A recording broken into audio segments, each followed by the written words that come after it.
सबको जय मसीह की। प्रभु यीशु मसीह के नाम से आपका फिर से स्वागत। और भारतीय कलीसिया का इतिहास हम कुछ दिनों से पढ़ते आ रहे हैं और पिछले बार भी मैंने भारतीय कलीसिया के इतिहास से आपको स्टडी दिया था और आज भारतीय कलीसिया के इतिहास का 8वां अध्याय मैं आपको पढ़ाने जा रहा हूं। और इस इतिहास में हम ब्रिटिश के आधिपत्य एवं आधुनिक मिशन के बारे में हम सीखेंगे। ब्रिटिश का आधिपत्य या ब्रिटिश के समय में, उसके शासन के समय में या ब्रिटिश के द्वारा क्या मिशन के लिए सहयोग दिया गया, उन्होंने क्या किया, उसके बारे में पढ़ेंगे। तथा आधुनिक मिशन, इसको मॉडर्न मिशन भी कहा जाता है, जो बाद में किस तरह से ये मिशन भी आधुनिक तौर पे या कुछ विशेष रीति से कैसे मसीहत के विषय में काम किया, इस चीजों के विषय में हम देखते हैं। और बहुत बड़े विस्तार रूप से इस अध्याय को हम नहीं देखेंगे, लेकिन हम इस बात को देखेंगे कि ब्रिटिश के समय में मसीहियों का क्या योगदान था, क्या स्थिति थी, और इस बात को हम देखेंगे। सबसे पहला चीज हम ये देखते हैं कि यह समय रोमन कैथोलिक मिशन के लिए या रोमन कैथोलिक मिशन हेतु अंधकार के युग के सदृश था। ये समय जो था रोमन कैथोलिक मिशन के लिए अंधकार के रूप में था, मतलब एक ऐसा युग जहां पर वो बहुत कुछ नहीं कर सके, इसलिए उनके लिए अंधकार का युग भी कहा जाता है। और इस प्रकार से इस समय में पुर्तगालियों की शक्ति जो है कमजोर होने लगी। पुर्तगाली लोग, जो एक बहुत बड़ी शक्तिशाली व्यक्तित्व या शक्तिशाली समाज माना जाता था, उनकी शक्ति जो है एक तरह से पूरी रीति से कमजोर होने लगी। और रोमन कैथोलिक जो है, जेसुइट्स फादर, उनकी सेवाएं जो है मंद होने लगी। रोमन कैथोलिक में भी बहुत सारे अलग अलग झुंड है, ग्रुप है, जिसमें से जेसुइट भी एक ग्रुप है, जिनके फादर जिनमें फादर सेवा करते हैं और वो लोग सेवा करते हैं। वो लोग बहुत सारे मिशन और स्कूल और सोशल वर्क, एजुकेशन, बहुत सारे ऐसी चीज़ों को करते हैं। तो उनकी भी सेवाएं या उनके बहुत सारे ऐसे मिशन जो है वो फेल होने लगे, मंद होने लगे। और फिर हम इस बात को देखते हैं कि फ्रांस की क्रांति की वजह से कार्यों को गति नहीं मिल सका। फ्रांस में जो क्रांति हो रही थी वो एक मिशन कार्य के लिए एक बाधा बन गया, क्योंकि मिशनरियों को मतलब इस तरह से स्थान नहीं मिल पा रहा था फ्रांस के क्रांतिकारी वजह के कारण।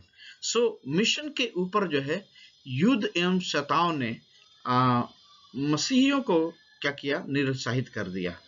और इस बात को हम देखते हैं कि जितने भी युद्ध थे जो मिशन या मिशनरियों के ऊपर या सताव जो होने लगे, उसके कारण मसीही लोग वास्तविक रीति से हतोत्साहित हो गए या निरुत्साहित हो गए, निराश हो गए। और जो चीज आज भी देखा जाता है कि जब कभी भी सताव या कलीसिया के ऊपर ऐसी परेशानी आती है, ऐसे सताव आते हैं और मिशन को टारगेट किया जाता है, तो स्वाभाविक है कि मसीही लोगों का जो बल टूट जाता है, विश्वास बिखरने लगता है। और इस रीति से उस समय भी हुआ कि मिशनों के ऊपर बहुत सारे युद्ध हुए, उनके ऊपर शताव किया गया, और इसलिए उनके विश्वास या उनके हौसले जो है वैसे बने न रहे, लेकिन टूटने लगे। तो फिर क्या हुआ कि दक्षिण भारत में काफी मसीही जो पीछे हट गए। इसका असर जो है हमारे भारत के इतिहास में क्या देखते हैं कि विशेष चूंकि इन सब का वर्चस्व या सबका कार्य जो है मिशन क्षेत्र उत्तर भारत से शुरुआत हुआ था, उत्तर भारत में था, और इसलिए दक्षिण भारत में था। दक्षिण भारत में ये होने के कारण बहुत सारे मसीही लोग अब मसीह से या मसीही विश्वास से पीछे होने लगे, और लोग जो है उनका विश्वास टूटने लगा, और बहुत सारे बात में वो पीछे हटने लगे। टीपू सुल्तान के समय युद्ध हुआ, और उसके बाद वहां शांति नहीं थी। उसी समय में अपने देश में टीपू सुल्तान की भी जो है शासन काल को यदि हम इतिहास में पढ़ते हैं तो उस समय जो है हम पाते हैं कि बहुत सारे युद्ध होने लगे टीपू सुल्तान के समय में, और शांति नाम की चीज थी ही नहीं। लोग त्राह त्राह कर रहे थे, लोग अशांति में जी रहे थे, और कोई जो है एक विशेष मतलब स्थान नहीं था जहां पर वो अपने आप को सुरक्षित पा सकते थे या शांति महसूस कर सकते थे। तो इसलिए टीपू सुल्तान के समय में शांति की कोई भी गुंजाइश नहीं थी, और मसीहियों में सैद्धांतिक लड़ाई जो है शुरू हो गई, और विवादों के कारण बहुत से मसीही जो है असहाय हो गए और अस्थिर हो गए। तो मसीही लोग में भी जो अलग अलग झुंड थे, अलग अलग लोग थे, उनमें सैद्धांतिक रीति से या सिद्धांत के रूप में या थियोलॉजी के रूप में या डॉक्ट्रिन के रूप में बहुत सारे विवाद होने लगे, और उनके ऊपर लड़ाइयाँ होने लगी, और इन विवादों के कारण जो है लोग जो है असहाय हो गए। उनको पता नहीं कैसे इसका समाधान करें, क्योंकि हर एक लोगों की अपनी मत, हर एक लोगों की अपनी सोच जो है मसीही सिद्धांत में घुसे जाने लगे, और इस तरह से विवाद होना शुरू हो गया, और लोग जो है असहाय हो गए कि अब पता नहीं कैसे इसका जो है निवारण किया जाए, कैसे इसका खात्मा किया जाए। और इस तरह से जो है लोग जो है असहाय हो गए, और फिर उनका मसीह में अडिग बने रहना मुश्किल हो गया, और वो जो है अस्थिरता की स्थिति आ गई, लोग बिखरने लगे, और उनका विश्वास से मन हट गया। तो हम इस बात को देखते हैं कि ये सब रोमन कैथोलिक या रोमन जो कलीसियाएं जो स्थापित की जा रही थी, जिसुआइट्स लोग स्थापित कर रहे थे, उन सब का हालात इस प्रकार से हो गया। लेकिन हम इस बात को भी देखते हैं कि प्रोटेस्टेंट लोगों ने बहुत सारे रोमन कैथोलिकों को अपने मत में परिवर्तित कर लिया। रोमन कैथोलिक के लिए ये थोड़ा सा ये एक ह्रास का कारण या एक कमी या एक मन तोड़ने वाले कारण है, क्योंकि प्रोटेस्टेंट उस समय अपनी हौसला को बुलंद करके कैथोलिक लोगों को, जो रोमन कैथोलिक लोग हैं, उनको जो है अपने मत में या प्रोटेस्टेंट में उनको लाना शुरू कर दिए, और बहुत सारे लोग जो है परिवर्तित कर दिए गए। इन समस्त कारणों के कारण मसीहियत को जो है एक तरह से भारी कीमत चुकानी पड़ी, और इस तरह से मसीहियत एक तरह से हाशिए पे हो गया। बेशक प्रोटेस्टेंट थोड़ा सा बड़ा होगा या उनमें कुछ वृद्धि हुई होगी, रोमन कैथोलिक लोग बचाए गए होंगे, लेकिन ये सारे युद्ध और लड़ाई, सिद्धांतिक लड़ाई, विवाद और ये सब अलग अलग फ्रांस के जो क्रांतिकारी युद्ध और अपने ये सारे युद्ध जो हैं या सारे समस्याएं जो है एक मसीही जगत को या मसीही जो अब बढ़ावा हो रहा था, ये विकास हो रही थी, उसमें एक बहुत बड़ी कमी आ गई, और इसलिए मसीहियत को बहुत बड़ी कीमत चुकानी पड़ी। और कीमत चुकाने का मतलब ये है कि मसीही जो है अस्त व्यस्त हो गए, और बहुत सारे मसीही लोग पीछे हो गए, बैकस्लाइड हो गए जिसको बोलते हैं। 19वीं शताब्दी में और 19वीं सदी में बोलना चाहिए, उसके प्रारंभ में रोमन कैथोलिक के पुराने केंद्रों को क्या किया जाने लगा, एक डायोसिस का रूप दिया जाने लगा। थोड़ा उसको अब ध्वस्त नहीं होने देना है, उसको बचाने के लिए क्या करने लगा कि छोटे छोटे एक ऐसे केंद्र बनाए जाने लगे जिसको डायोसिस के नाम से जानते हैं, और जहां से उनका नियंत्रित किया जाएगा। क्योंकि छोटे छोटे क्षेत्रों को अगर विभाजित करके एक सेंटर बना दिया जाए, एक केंद्र बना दिया जाए, तो वहां पर जो पुरोहित या वहां पर जो लोग हैं वो वहां के चीजों को केंद्रित कर सकते हैं, नियंत्रित कर सकते हैं। और इसलिए क्या है, डायोसिस नाम का एक शुरुआत हो गया जो आप अलग अलग स्थानों में पाएंगे। तो उस समय में 19th सेंचुरी में कोचीन में, उसके बाद मैलापुर में, उसके बाद गोवा में जो पुर्तगालियों के हाथ में था, उसके बाद मलबार में और बम्बई में और पटना में भी केंद्र ऐसे खोल दिए गए। ये अलग अलग स्थान में डायोसिस खोल दिए गए कैथोलिक, रोमन कैथोलिक के द्वारा, और इसके द्वारा जो है लोगों को संभालना या लोगों के उत्साह को बढ़ाए रखना या मसीहत में उनको और भी अग्रसर रखना, ये इनका कार्य हो गया। और इसलिए अलग अलग स्थान में इन्होंने डायोसिस को खोल दिया। इस तरह से हम देखते हैं कि मसीहत को बचाने के लिए या उनके मसीहत के हौसले को बुलंद करने के लिए, क्योंकि असहाय पड़ गए थे, वो अस्थिर हो गए थे, उनको बचा कर रखने के लिए ये डायोसिस जो है रोमन कैथोलिक के द्वारा अलग अलग स्थानों में खोला गया, जिसको हमने देखा कि साउथ इंडिया में कोचीन, और उसके बाद मैलापुर में हुआ, और उसके बाद गोवा में, और उसके बाद जो मलाबार, मुंबई, और उसके बाद पटना, और ऐसे ऐसे स्थानों में खोले गए। और उसके बाद पोप जॉर्ज 6 जो है 1831 में उसने क्या किया कि पोप जॉर्ज एक्चुअली 16 है, ये 16 के समय में रोमन कैथोलिक चर्च में पुनरुद्धार का कार्य किया। पोप जॉर्ज जो है अब अपने कार्य को प्रारंभ करके और अपने कार्य को ऐसा पुनर्जागरण के लिए लगा दिया ताकि लोग जो हैं फिर से वो रोमन कैथोलिक में जुड़ सके और रोमन कैथोलिक का काम जो है बढ़ सके। पोप ने क्या किया कि मद्रास में, हैदराबाद में, नागपुर में और उड़ीसा में 1832 में क्या किया, डायोसिस खोले या अलग अलग जो है वो रोमन कैथोलिक के केंद्र को खोले उन्होंने।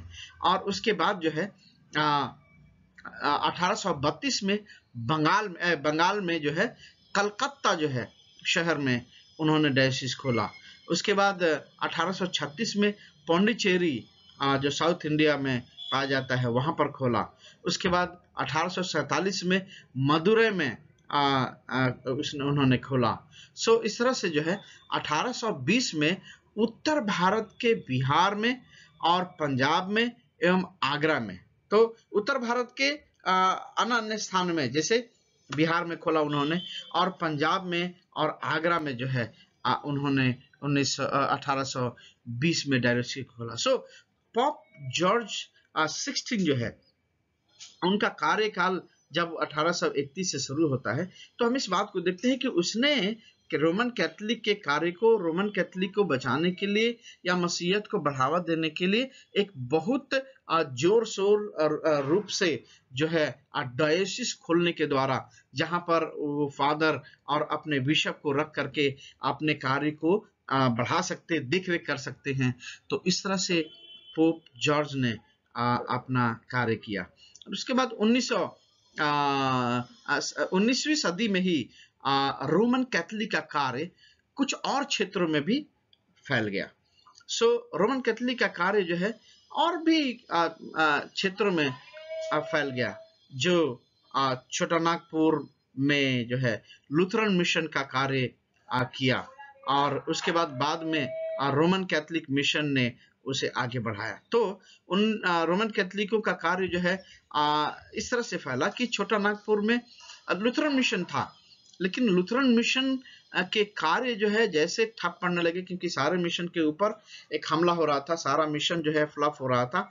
और उसी समय फिर क्या किया कि छोटानागपुर के लुथरन मिशन को रोमन कैथोलिक ने अपने हाथ में ले लिया और फिर उसको आगे बढ़ाया।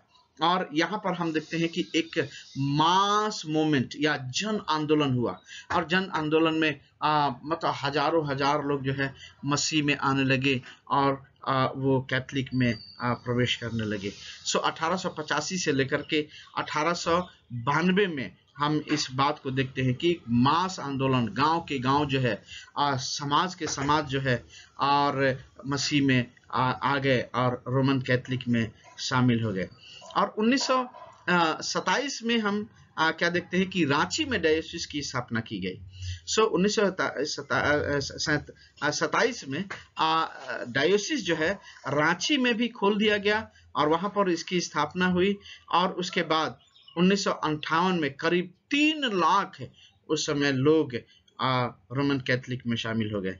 सो अभी भी रांची में इसलिए रोमन कैथोलिक की संस्था जो है, रोमन कैथोलिक का वर्चस्व जो है आदिवासियों के क्षेत्र में, आदिवासी गांव-गांव में फैला हुआ है।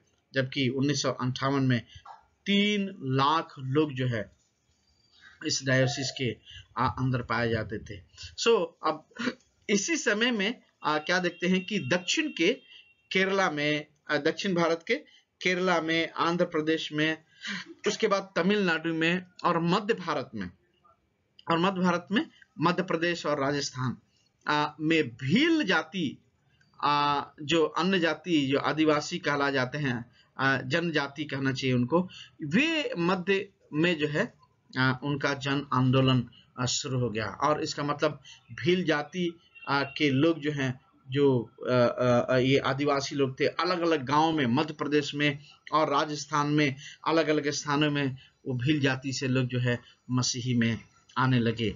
और रोमन कैथोलिक का कार्य जो है इन लोगों के बीच में बहुत ही जबरदस्त रीति से होने लगा। और इस तरह से जो है भील जाति के लोग प्रभु में आने लगे, रोमन कैथोलिक में जुड़ने लगे। और मेरा भी ये सौभाग्य रहा कि मध्य प्रदेश और राजस्थान में जब मैं गया तो भील जाति के बीच में मैं देखा कि कैसे कार्य हो रहा है, और उनके बीच में भी मुझे कार्य करने का मौका मिला। सो इस तरह से ये जनजाति जो है, भील जनजाति, एक गांव के गांव या झुंड के रूप में प्रभु में आने लगे और मसीहियत को उन्होंने ग्रहण करना शुरू किया।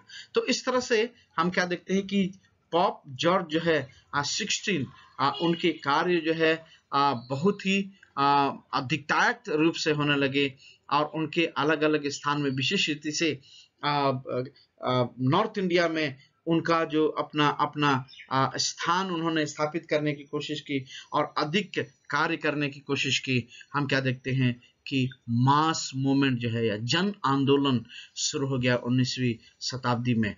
और रांची में भी, विशेष रीति से रांची के क्षेत्र में, अभी जो है वो झारखंड कहलाता है, और झारखंड में सबसे अधिक एक तरह से मसीहियत की जनसंख्या है। और बहुमत में तो नहीं है, लेकिन हाँ, बहुत सारे मसीही रांची के क्षेत्र में या उस डिस्ट्रिक्ट में, रांची अब तो डिस्ट्रिक्ट जो है जो राजधानी बन गया, और बहुत सारे मसीही लोग वहां पर अभी भी पाए जाते हैं। और इस तरह से जो है शिक्षा का क्षेत्र जब हम कंसीडर करते हैं तो भारत में शिक्षा का दीपक मसीही मिशनों के द्वारा ही जलाया गया।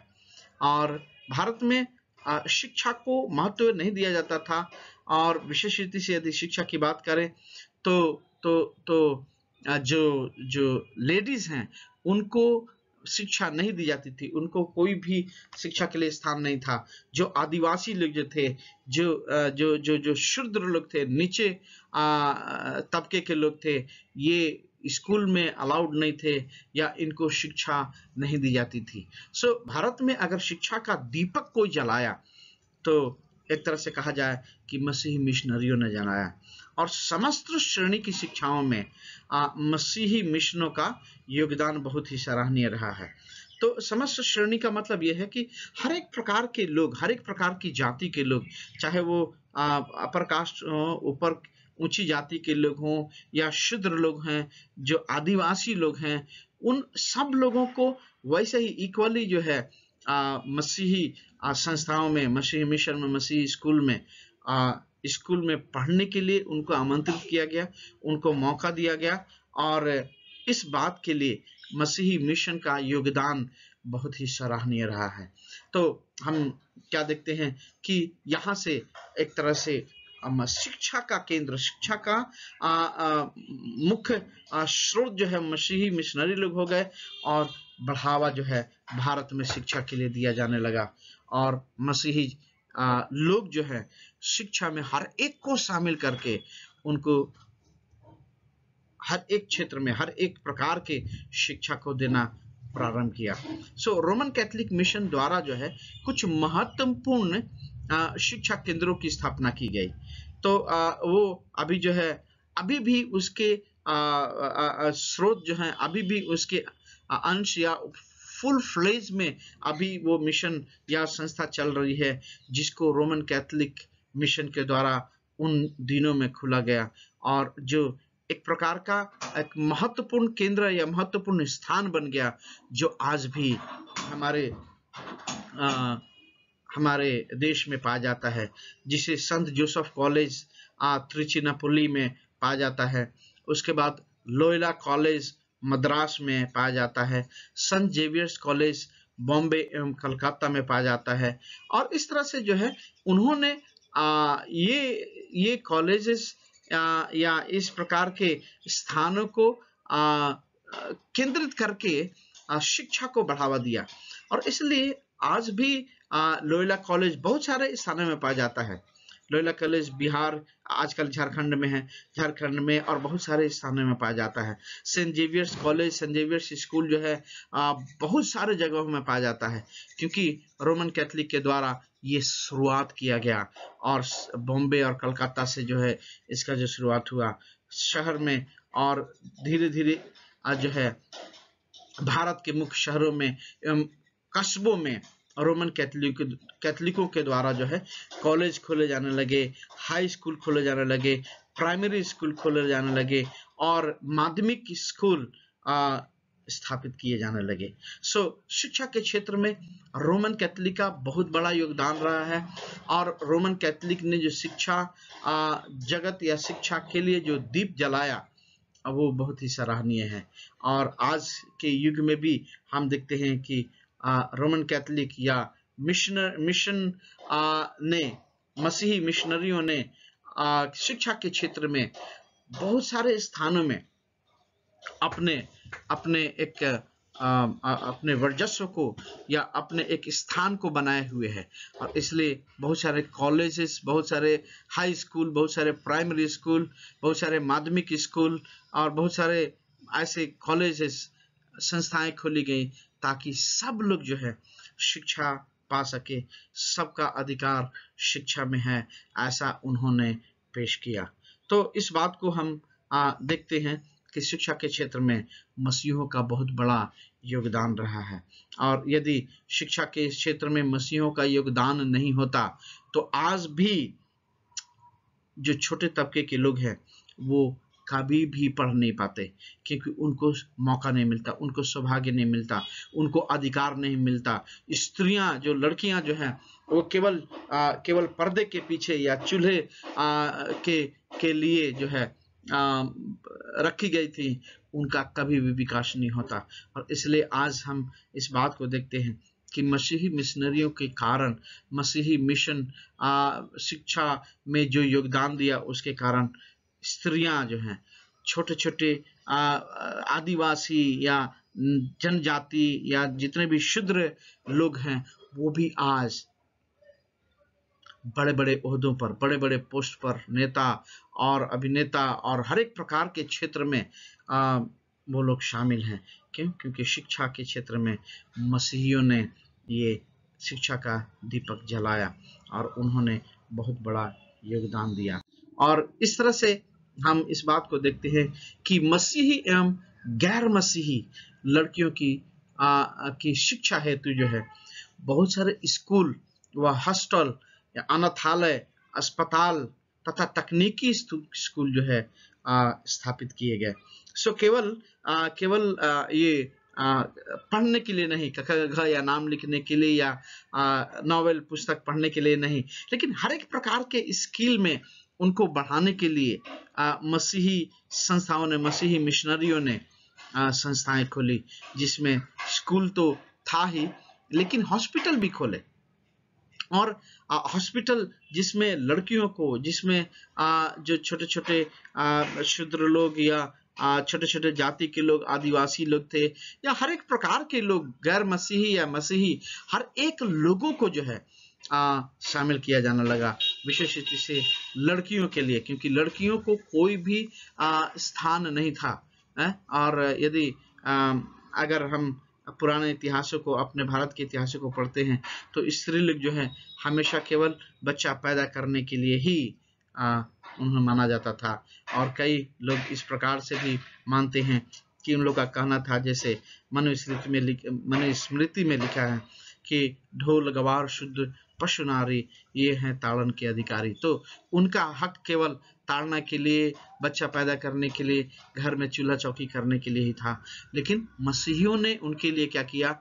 ऐसे लड़कियों के लिए, ऐसे लोगों के लिए जिनके पास माता पिता नहीं थे, उनके लिए अनाथालय खोला, उनके लिए घर खोला। ऐसी लेडीज जो विधवा थी, ऐसी बुजुर्ग जो विधवा थी, उनके लिए अनाथालय खोला, छोटी छोटी बच्चियों के लिए अनाथालय खोला, और उनको पढ़ाया लिखाया और उनको कौशल बनाया। तो अस्पताल भी खोले, और बहुत सारे अस्पताल जो है खोल करके लोगों की सेवा करने के लिए, क्योंकि उस समय में, पुराने समय में बहुत सारे प्रकार के बीमारियां आती थी जो गांव के गांव साफ हो जाते थे या खत्म हो जाते थे। अभी कोरोना में आपने देखा होगा कितने लोग, हजारों लोग, लाखों लोग हमारे भारत में मर गए। ये चीज हमारे भारत में आम था, जैसे हैजा के नाम से जाना जाता है, कलरा के नाम से जाना जाता है। उसके बाद जो है बहुत सारे ऐसे पीलिया के नाम से बहुत सारे ऐसे रोग आए, बहुत सारे ऐसे विपत्तियां आई जिसके कारण लोग जो है मर जाते थे। तो मसीही मिशनरियों ने अस्पताल खोले, और अस्पताल में हर एक प्रकार के लोगों को नियुक्त किया, जो छोटी जाति से थे या जो बड़ी जाति से थे, सबको उन्होंने नियुक्त किया, सबको नौकरी दी, सबको उन्होंने कौशल बनाया ताकि वो अस्पताल में काम करे। और अस्पताल में हर एक प्रकार के लोग जो है आकर के उसमें सेवा ले सकते हैं, या दवाई पा सकते हैं, चंगाई पा सकते थे। ऐसा उन्होंने ऐसा उन्होंने संस्था स्थापित की। उसके बाद तकनीकी स्कूल भी जो है स्थापित किए, और तकनीकी में बहुत सारे ऐसे लेडीज के लिए सिलाई सेंटर या मशीनिस्ट के रूप में ITI, और बहुत सारे ऐसे तकनीकी चीजों को उन्होंने शुरू किया जिसमें लोग जो है सीख सके और कौशल बन सके और अपने पैरों पर खड़ा हो सके।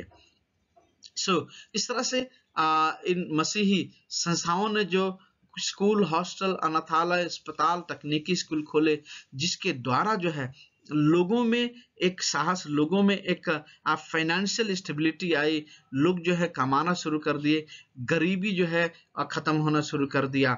और इस प्रकार से हमारे भारत के ऊपर, भारत में जो है मसीहियों ने बहुत बड़ा उपकार किया। और इस प्रकार से हम कह सकते हैं कि आज जो है भारत इसका ऋणी है, तथा मसीही मिशनरियों के इस कर्ज को कभी नहीं चुकाया जा सकता। भारत जो है, चाहे कुछ भी कहें, कुछ भी हो जाए, लेकिन मसीही मिशनरियों ने जो किया और जो कर रहे हैं अभी भी, उसका ऋण हमारा भारत कभी भी चुका नहीं सकता है। धन्यवाद के सिवा और कुछ नहीं दे सकता भारत।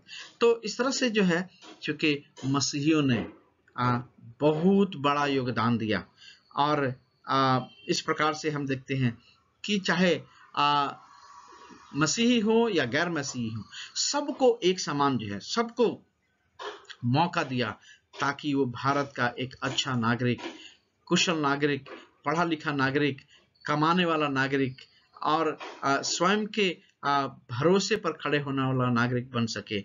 और ये चीज हम अपने भारत में देखते हैं। 19वीं सदी में सीरियन कैथलिक ऑफ केरला जो है ऑर्थोडॉक्स सीरियन चर्च एवं मार्थोमा चर्च में विभाजित हो गया। 19वीं सदी में इस बात को हम भी देखते हैं कि ये सब जो है संस्थाएं जो है अलग अलग रीति से जो है डिवाइड होने लगे या उनका विभाजन होने लगा, अलग अलग झुंड बनने लगा, क्योंकि उनमें अलग अलग डॉक्ट्रिन, अलग अलग मत, अलग अलग लीडरशिप, अलग अलग प्रकार के विचारधाराएं आने लगी और सब अलग अलग स्थान में विभाजित हो गए, बट गए। और इस तरह से जो है सीरियन जो है जैकोबाइट चर्च भी केरला में फैल गया। तो सीरियन जैकोबाइट्स जो है अन्य अन्य स्थानों में फैल गया और उनका भी एक तरह से क्या बोलते हैं, कैथलिक की तरह ही वो लोग भी जबरदस्त अपना काम जो है केरला में फैला दिए और उनमें बढ़ने लगे। और इस बात को भी देखते हैं कि एंग्लिकन चर्च जो है CMS का भी कार्य जो है फैल गया। ठीक है, सो CMS जो है जो एंग्लिकन चर्च के द्वारा स्थापित किया गया और ये जो है एक ऐसी संस्था जो है बाद में 1838 में जो है वो विभाजित हो गई और वो जो है CMS बन गया, जो साउथ इंडिया का हो गया, और उसके बाद CSI बन गए, CSI जो नॉर्थ इंडिया में विभाजित हो गया। तो इस तरह से जो है पूरी मसीही जगत जो है एक तरह से देखा गया कि अस्त व्यस्त जो है युद्ध के कारण रहा। लेकिन ऐसे अस्त व्यस्त युद्ध और हर एक प्रकार के सताव, हर एक प्रकार की परिस्थिति में भी इतिहास ये बताता है कि मसीही समाज जो है, मसीही मिशन जो है अपने कार्य में हमेशा लगा रहा। और पोप जॉन जो है 16 वो भी अपने कार्य को बखूबी रीति से किया और कैथलिक मिशन को बहुत सारे स्थानों में डायोसिस की स्थापना करने के द्वारा इसको संजो कर रखा, इसको बांध के रखा और मसीहत को आगे बढ़ने में मदद किया। तो इस तरह से जो है मसीही इतिहास को हम एक झलक जो है देखते हैं, जो 1800 ईस्वी के बाद के कुछ झलक को हम यहाँ पर देखते हैं और बाद में आगे हम देखेंगे कि कैसे मसीहत और भी अपने चरम सीमा को या अपने परिस्थितियों को देखा है। इस चीज को हम अगले अध्याय में देखेंगे। तो अभी तक के लिए ये 1800 AD के लगभग का मसीही इतिहास ऐसा ही रहा है, जहाँ पर कलीसियाओं का विभाजन हुआ, कलीसियाओं में अलग अलग मत, अलग अलग भेद, अलग अलग डॉक्ट्रिन्स के कारण बढ़ावा मिला और इस तरह से उनका विभाजन भी हुआ, जो साउथ इंडिया में, नॉर्थ इंडिया में फैलने का भी एक तरह से कारण हुआ, जबकि लोगों के अंदर हताशा, निराशा और बैकफुट पर जाने के लिए लोग विवश हो गए थे और हो रहे थे। लेकिन उनका श्रेय अभी भी इस बात को जाता है कि बहुत सारे मिशन संस्थाओं के द्वारा, कॉलेजों के द्वारा, हॉस्टल के द्वारा, अनाथालय के द्वारा, अस्पताल के द्वारा, तकनीकी स्कूल के द्वारा आज भी उनका कार्य देखा जा सकता है।